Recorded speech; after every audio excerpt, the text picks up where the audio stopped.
To understand the real story of Nigeria, you can't just look for one single cause. You have to look at what we call a dual tragedy. The birth of this nation wasn't a story of organic unity.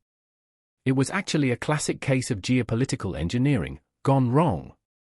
History tells us Nigeria was cobbled together for administrative convenience, creating a structure that was virtually destined for conflict. But that's only half the story. While colonialism created the fault lines, the nation's potential was squandered by its own leaders after independence. This is the story of a nation designed for division, and how its own elites failed to fix it. It all starts back in 1914. That's when Sir Frederick Lugard joined the Northern and Southern Protectorates. But he didn't do this to build a unified nation.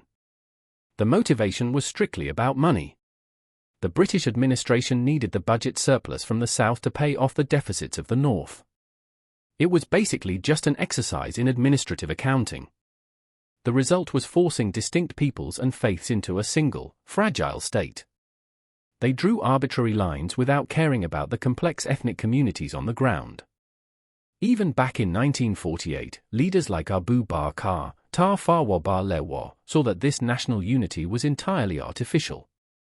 By making the North dependent on the South's money, the colonial rulers set the stage for zero-sum politics. And as independence got closer, they didn't heal these divisions. They actually institutionalized them.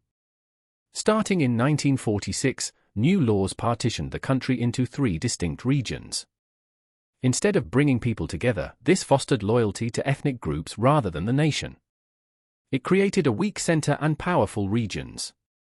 This ensured that the 3 major groups, the House of Fulani, the Yoruba, and the Igbo, would dominate their own blocks.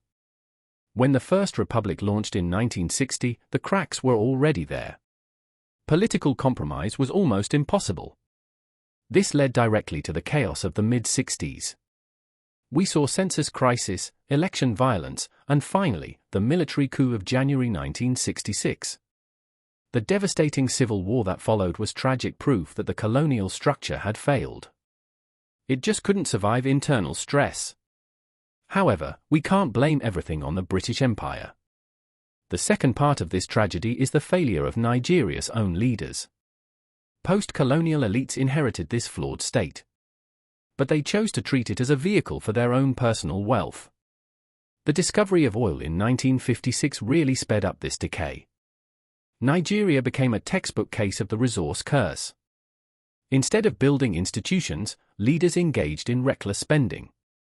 Just look at the cement armada scandal of 1975. The administration ordered 20 million tons of cement for a port that could only handle 1 million tons a year. That wasn't just bad management, it was systemic looting. Despite generating about $500 billion in oil exports, the country remains fundamentally underdeveloped. The tragedy is that corruption became normalized. Political competition is still driven by ethnic factors because that's the best way to control the oil wealth. The elite actively maintain the divisions created by colonial powers to secure their own resources. In the end, the evidence is overwhelming. Nigeria was a colonial construct designed for convenience. But its stagnation is maintained by leaders who prioritize self-interest over the nation. Until these structural weaknesses are fixed, Nigeria will continue to wrestle with the ghosts of 1914. Thanks for watching. If you enjoyed this story of geopolitical engineering, hit that like button and subscribe for more hidden history.